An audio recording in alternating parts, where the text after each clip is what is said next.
시청자 여러분 안녕하십니까. 이제 시간상으로는요 7월 10일 자정을 넘겼습니다. 지금부터 전옥현의 안보정론 심야방송을 시작하겠습니다.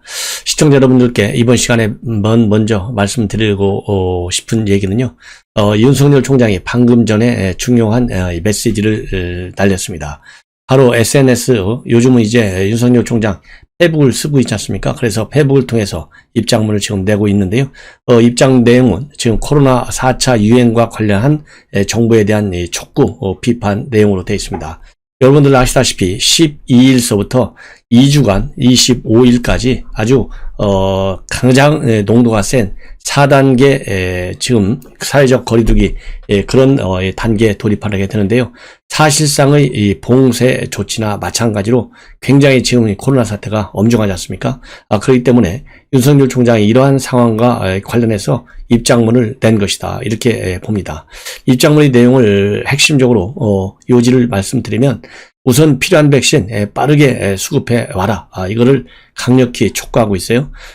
그래서 조금만 더 참으면 마스크를 벗고 자유롭게 걷는 날이 올 것이라고 생각을 했고, 그래서 좀 친구들하고 치맥도 즐기고 야구장도 찾아서 소리도 지르고 가족들하고 나들이도 하는 이러한 평범한 소소한 일상을 되찾을 것 같은 그런 기대를 가졌고, 또 이 소상공인 자영업자분들도 절망적인 한계 상황에서 벗어날 수 있을 것 같다, 이렇게 생각을 했어요.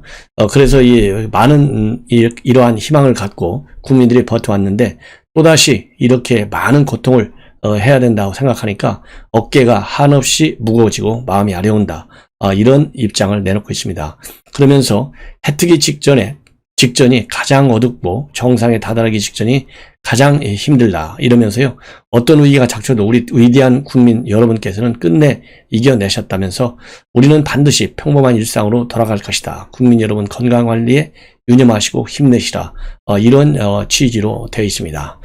생각보다는요, 이 팬데믹과 관련된 정부에 대한 비판이 비교적 뭐라고 그럴까요, 상당히 부드럽게 되어 있어요. 이 얘기는 결국 정부에 대한 이 비판과 함께 우리 국민들의 고통을 강조하는 선에서 지금 대응 입장을 내는 것이 특색이라면 특색이다. 이 얘기는 결국은 뭐냐, 윤석열 총장 그동안에 각 부분별로 많은 이 비판적 시각을 많이 내놓고 있는데요. 이 코로나와 관련해서는 지금 현재 제가 어제죠, 날짜상으로는 이제 한국갤럽 여론조사 내용을 보면서 이 코로나 사태에 대한 적응 잘하고 있다, 대응을, 이러면서 이 긍정평가한 우리 국민들의 프로테지가 20%에 육박하고 있어요. 이것만 보더라도 얼마나 지금 우리 국민들이, 특히 이 여권에 있는 국민들이라고 봐야 되겠죠. 국민들이 지금 코로나 사태와 관련된 정부의 대응을 잘못 알고 있는 것이 아니냐. 그래서 국민의 고통을 호소하면서 이제 정부가 대응을 잘못하고 있다, 이런 점을 지적하다 보니까 이 코로나 사태와 관련된 정부의 이 대응 조치 하나하나에 대한 비판은 자제하고 있는 것으로 그렇게 해석이 됩니다. 자, 그래서요, 지금 현재 윤석열 총장이 이 공개적인 행보를 하면서 집중적으로 비판하고 있는 것이 탈원전 정책이고요. 그러다 보니까 이런 집중적 비판에 직면하다 보니까 정부가 탈원전 문제에 관해서는 일단 제동이 걸리는 모양새를 보이고 있습니다. 이 얘기는 제가 왜 말씀드리냐면, 지금 이제 신한울 원전 1호기가 바로 오늘 조건부로 운영 허가를 받았습니다. 그래서 신한울 1호기가 완공된 지 15개월 만에 허가를 받았어요. 이 안정성을 확보하는 이 4가지 조건을 걸면서 허가가 됐습니다. 그래서 현 정부 들어서요, 2019년도에 신고리 4호기에 이어서 이번 신규 원전 허가는 2번째가 됐는데요. 이번에 지난 2019년도 이후에 거의 2년 만에 2번째 신규 원전을 하게 된 것은, 지금 우리 야권에서 대대적으로 이 탈원전 문제를 비판하고 있지 않습니까? 이것이 지금 2050년도 탄소 제로, 이 국가적인 목표와도 상반되는 것이고요. 또 이 국제적으로도 이미 지금 원전 문제, 탄소 중립과 관련해서 굉장히 활발하게, 그리고 바이든 행정부가 이 소형 원자로 해외에 한미가 공동으로 진출하자, 이런 또 이 합의 문안까지 지난 5월달 정상회담에서 이루어진 바 있어요. 그래서 이러한 국내적 이 추세를 반영해서 신한울 1호기가 다시 이제 신한울 1호기가 조건부지만은 다시 운영 허가를 받게 됐다. 그래서 윤석열 총장의 비판도 이러한 신한울 1호기 조건부 운영 허가에 상당히 기여하지 않았나 이런 생각이 들고요. 이번에 이렇게 코로나와 관련된 국민들의 고통, 일상생활로 돌아올 수 있게끔 정부가 나름대로의 노력, 그야말로 실효성 있는 노력을 더 강화하는데 기여하게 될 수 있으리라고 판단이 됩니다. 그리고 또 오늘 있었던 여러 가지 윤석열 총장과 관련된 이야기 중에서요, 가장 중요한 것 중에 하나가 바로 윤석열 총장 부인 논문의 이 표절성이에요. 이것을 지금 여권이 대대적으로 꺼내고 나와 있지 않습니까? 공세를 취하고 있는데, 그래서 오늘 윤석열 총장도 입장문을 내고 여당의 여권의 인사들 집중적으로 문제 제기를 하고 있습니다. 그래서 여권에서 지금 현재 이런 논문 표절과 관련된 문제, 이재명, 정세균, 추미애 이 세 명을 윤석열 총장이 직접 뭐라 그럴까요? 비판하고 나섰어요. 그래서 이 세 명과 관련된 내용을 여러분들께 자세하게 좀 소개를 해 드립니다. 먼저요, 이재명, 정세균, 추미애로 되어 있는데요. 이 정세균 전 총리의 경우에는 지난 2004년도에 경희대에서 박사 논문을 받았어요. 그런데 그 중에 이론적 배경에 해당되는 8쪽 분량의 내용 대부분이 접속사와 마무리 부분을 제외하고는 1991년도에 만들어진 다른 논문과 거의 같다. 이것이 지난 2012년도에 학술단체 협의회에서 검증한 내용입니다. 바로 이렇게 표절 내용이 많다는 것이죠. 그리고 지난 인사청문회에서도요, 지난해 또 이 부분이 또 문제가 됐습니다. 당시에 정세균 총리는 뭐라고 해명을 했냐면요, 2004년에 논문이 통과됐고 2007년에 연구윤리 기준이 강화됐다는 겁니다. 그래서 나중에 그러니까 연구윤리 기준이 강화됐기 때문에 이 당시 논문이 통과된 이 3년 전에는 그런 문제가 별로 문제시되지 않았기 때문에 그렇게 했는데 그렇게 좀 표절 인용이 됐다. 그래서 본인이 좀 부족한 점은 있을 수 있겠지만은 그걸 갖다가 표절이라고 인정하라, 강요하는 것은 적절하지 않다, 이렇게 의혹을 부인했는데요. 참 뻔뻔스러운 이 부인인 것 같습니다. 그 다음에 이재명 지사는요, 2005년도 12월에 이 경원대, 지금은 이제 가천대로 이름이 바뀌었지 않습니까? 그 행정대학원에서 석사 논문을 석사학위 논문을 발표했어요. 근데 그 중에 76페이지 중에서 총 본문이 76페이지인데요. 그 중에 40여 페이지에서 표절 혐의가 발견됐다. 이렇게 비판을 지금 받고 있었습니다. 그 당시에 이재명 지사는 뭐라고 해명했냐면요, 표절은 아니다, 정치적 동기로 인한 불필요한 논란에 휩싸이고 싶지 않다, 그러면서 석사 학위를 자진 반납한 바 있습니다. 그래서 이후에 가천대학은요, 학칙 개정안 5년 시효가 지났다, 그래서 논문 표절 심사를 진행하지 않고 종결된 바 있습니다. 그리고 추미애는요, 지난 2003년도에 재선 의원 시절 때 연세대학교에서 경제학 석사 논문이 표절됐다, 이런 의혹이 제기된 바 있어요. 그래서 논문 내용 일부를 출처 표기 없이 인용한 것으로 나타났기 때문에 그런 비판을 받았는데요. 여기에 관해서 추미애 장관 측에서는 2003년도에는 연구윤리 확보를 위한 지침 등 학계에서 논문 작성 기준이 정비되기 이전이다. 그러니까 아까 앞에서 말씀드린 대로 2007년도에 연구윤리 기준이 강화됐거든요. 그러니까 그 전에 만들었기 때문에 아무 문제가 없다는 것이죠. 이거 역시 추미애 나온 참 뻔뻔스러운 현상이 아닌가, 이런 생각이 듭니다. 그래서 이 세 명의 여권 인사들에 대한 표절 의혹 반드시 해명하라, 그리고 거기에 대해서 상응하는 책임을 져라, 이런 윤석열 총장의 비판과 그리고 공세는 상당한 이 설득력과 그리고 합리적 타당성을 가지고 있다, 이렇게 보여집니다.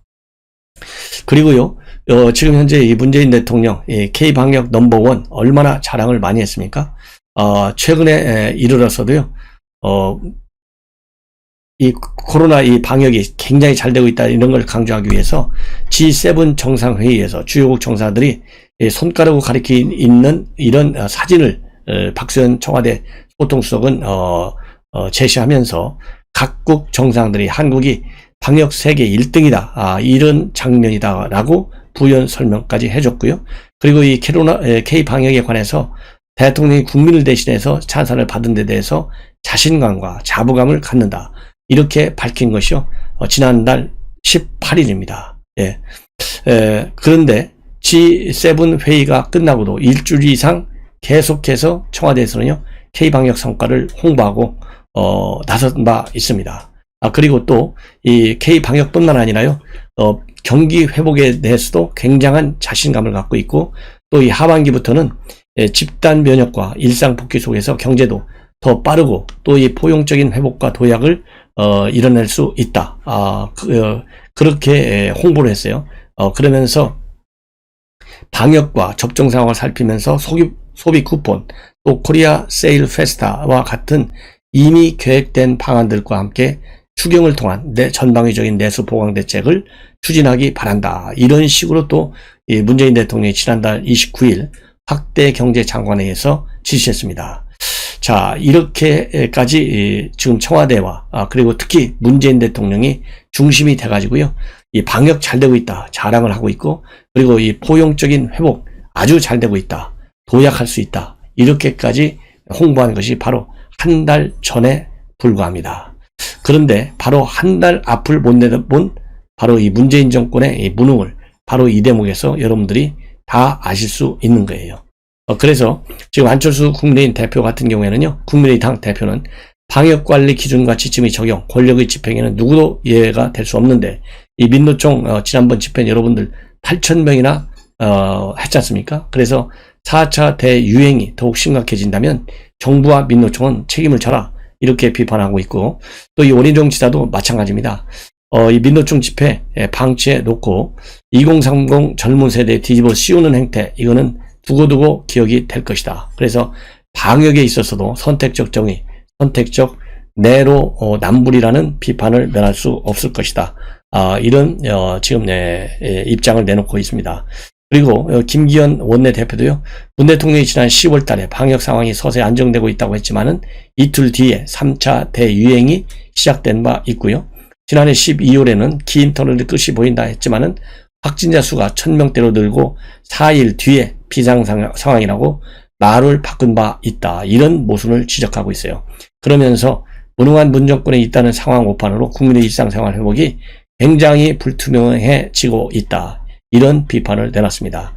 이러한 야권 인사들의 그야말로 정부 여당의 무능력한 방역 대책, 이런 것들도 윤석열 총장이 비판한 것과 맥락을 같이 하고 그 심각성을 정부 야당에서 제대로 좀 알아야 되겠다.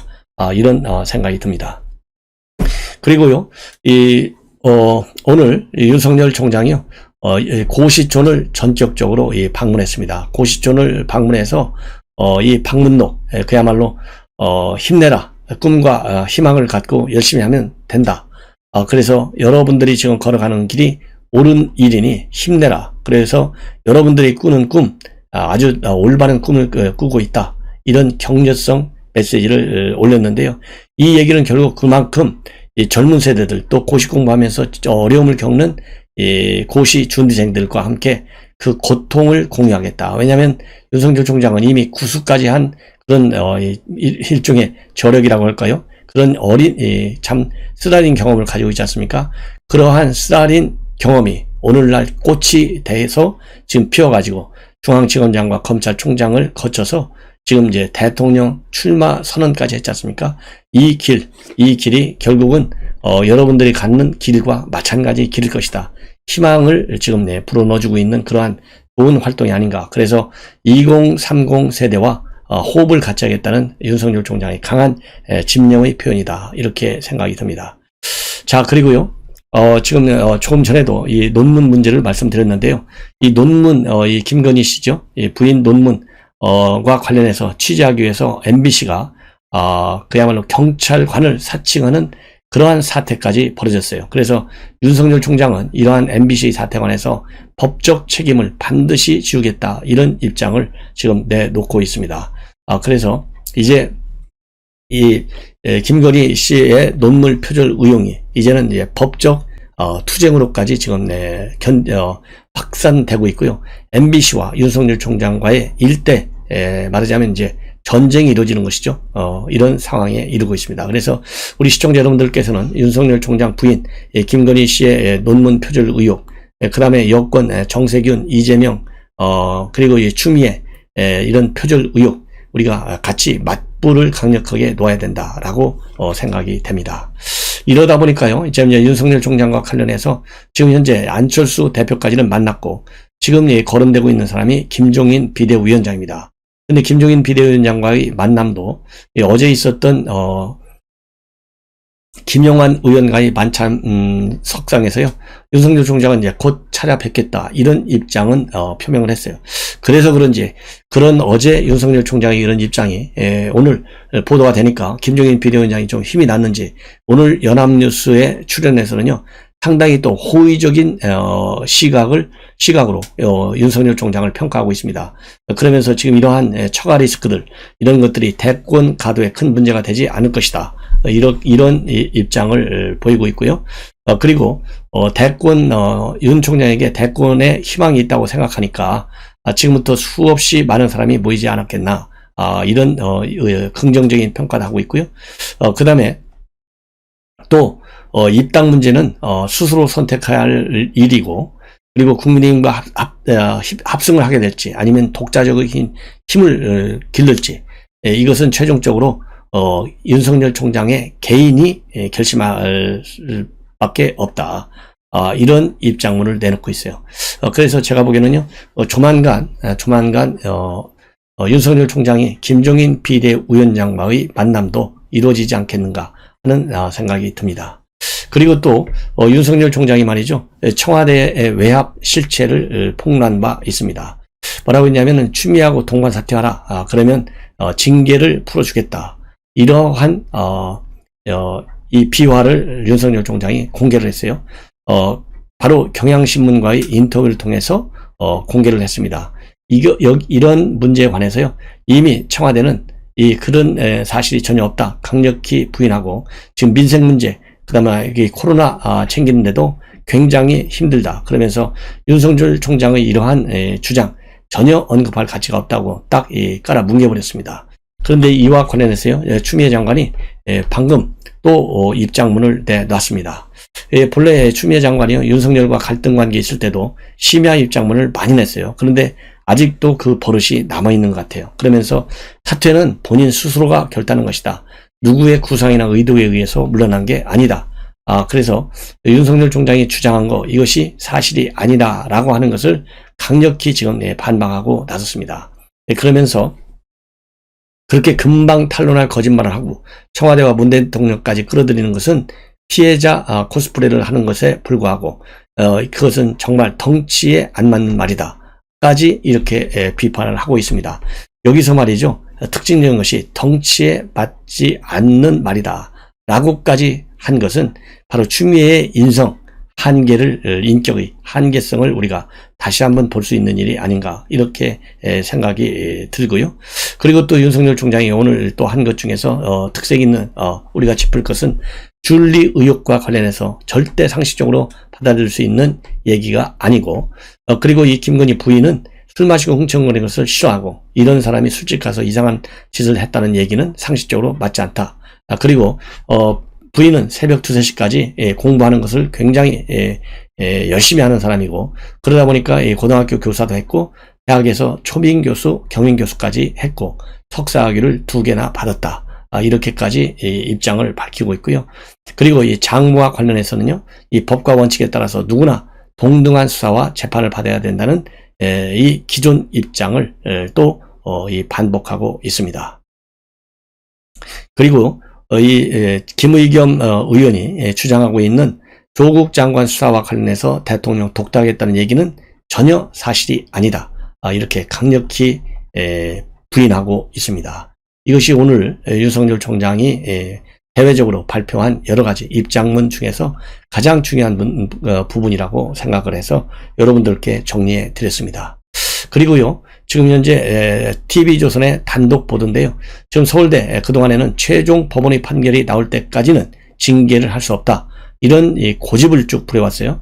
고집을 부려왔는데 오늘 TV조선 단독 보도에 의하면 1심 판결이 나면 조국 장관을 징계위에 회부해서 하겠다. 이런 입장을 지금 내놨습니다. 이 얘기는 결국 지금 현재 직위는 해제됐어요. 직위는 해제됐지만은 교수 신분을 유지하고 있어서 월 평균 270만 원가량의 급여를 지급하고 있는데, 이렇게 수업을 안 하면서 급여만 지급하는 거 사회적으로 많은 논란을 야기하고 있고, 저도 이 봉급받은 거 전부 사회에 환원하라 이렇게 주장을 해온 바 있습니다.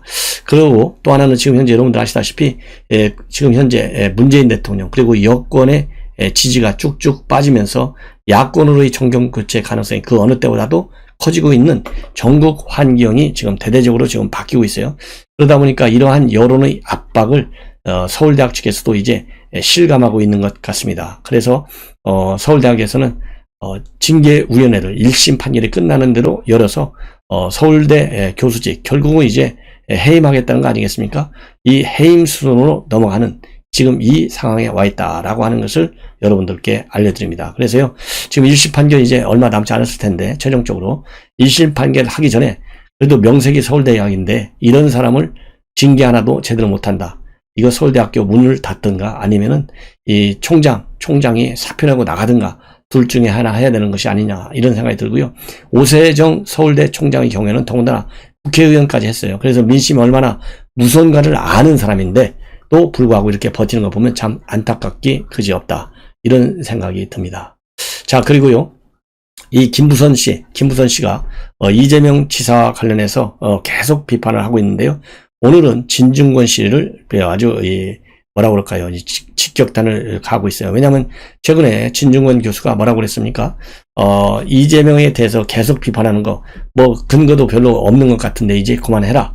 이 객관적 증거를 제시하지 못한 것 아니냐, 이렇게 비판한 바 있습니다. 이러한 비판에 관해서 이 김부선 씨가 바로 이제 맞대응을 하는 건데요. 뭐라고 맞대응을 하느냐? 진중권 씨는 이성간 교제할 때 이혼할 걸 대비해서 증거를 차곡차곡 모두 모아두나 보다, 이렇게 비판을 했어요. 비판하면서 진중권 씨 혹시나 오래전에 본인한테 경비액이 태워준다고 데이트 신청한 것을 본인이 거절하기 때문에 이따위 헛소리를 하는 건 아니냐, 이렇게 해서 이 과거에 진중권 씨가 김부선 씨한테 경비행기 데이트하자라고 제안했던, 프로포즈했던 사실을 공개하고 나섰습니다. 자, 이걸 보면요, 이 김부선 씨의 이러한 뭐라고 그럴까요, 이 스캔들 어디까지 참 이 진전이 될지 굉장히 참 뭐라고 그럴까요, 우려스럽기도 하고 또 관심도 가고. 왜냐하면 진중권 씨보다도요, 이재명과 관련된 이 히든 스토리들이 뭐 있으면은 비하인드, 이 비화들이 있으면 거기에 김부선 씨는 좀 집중하는 것이 낫지 않을까 하는 생각이 듭니다. 전선을 자꾸 넓히지 않아야 효과가 있지 않겠어요? 자, 그 다음에는요, 지금 이제 국회 정보위를 통해서도 다 확인이 됐어요. 최근에 북한이 우리 한국 원자력연구원도 해킹을 했고, 그 다음에 카이도 또 이 해킹을 했어요. 그리고 이 사이버 그래서 이 침투 실태가 굉장히 심각합니다. 그런데도 불구하고 이 북한의 사이버 해킹에 관해서 12일간이나 노출되도록 그대로 놓아졌어요. 공격에. 이런 것들이 전부 국가정보원의 무능 때문에 일어난 것이고, 이 무능은 바로 박지원 원장 때문에 벌어지는 것이 아닌가 하는 판단을 합니다. 왜? 이거 김정은이가 전부 해킹 지시해서 하는 건데 이거를 막아버리면 김정은이가 다 알 거 아니에요? 그러면 박지원이 지금 미션 넘버 원이 뭐겠어요? 남북 정상회담은 성사시키는 거 아니에요? 김정은이 장악하는 일을 할 리가 있겠습니까? 이렇게 직무유기하고 있다, 저는 그런 판단이 드는데요. 이거와 관련해서 미 국무부도 이 국제사회의 협력이 굉장히 필요한 사안이다, 이렇게 얘기를 하고 있고요. 이 북한의 악의적인 사이버 활동, 미국을 위협하고 동맹과 파트너 전 세계를 위협하고 있다. 그래서 이런 파괴적인 사이버 활동을 할 능력을 북한이 충분히 갖고 있기 때문에 미국 입장에서는 국제사회, 네트워크 방어자, 그리고 대중이 방심하지 않고 북한의 사이버 위협에 대응하기 위해서 적극적으로 협력해야 되겠다라는 입장까지 밝히고 있습니다. 그리고 태용호 의원도 말이죠. 이러한 정부의 무능과 관련해 가지고 지금 우리 문재인 정권이 현실 세계에서 매맞는 것도 모자라 가지고 가상이라고 하는 사이버 공간에서까지도 이렇게 매맞는 거 참 정부가 딱하기 짝이 없다. 이런 비판의 목소리를 내놓고 있습니다. 더더군다나 지금 4년간 핵 개발을 계속하고 있는데도 불구하고 이 문재인 대통령만 김정은의 말귀를 알아듣지 못하고 있는 거 참 굉장히 안타깝다. 딱하다. 이런 입장을 표현하고 있고요. 다 이름에도 불구하고 9.19 군사 합의를 지키겠다고 버티는 거 보면 참 측은하다. 이런 생각까지 들어요. 그래서 현재 북한의 이런 사이버 위협과 관련해서 안타깝다라기보다는 좀 이 비판 쪽으로 제가 얘기하는 것이니까요. 시청자 여러분들 오해하지 마시고 이름에도 불구하고 또 남북 정상회담에 매달려 가지고요. 그리고 또 이 일본에 가가지고 또 스가 총리한테 얼마나 굽신거리는 대일 외교를 하고 올지 빈손으로 돌아올 것이 뻔한데도 불구하고 이렇게 밀어붙이는 걸 보면 그야말로 아직도 정신을 못 차리고 있다. 그래서 이 외교안보 정책에 대한 비판의 소리도 더 우리가 높여야 할 시점에 와 있는 것이 아닌가 이런 생각이 듭니다. 자, 시청자 여러분, 이것으로 제 심야 방송을 마치겠습니다. 내일 아침에 일찍 제가 여러분께 또 방송을 해드릴 예정으로 있는데요. 시청자 여러분들께서 아침 일찍 방송도 많이 시청해 주실 것을 당부드립니다. 그러면 편안히 주무십시오.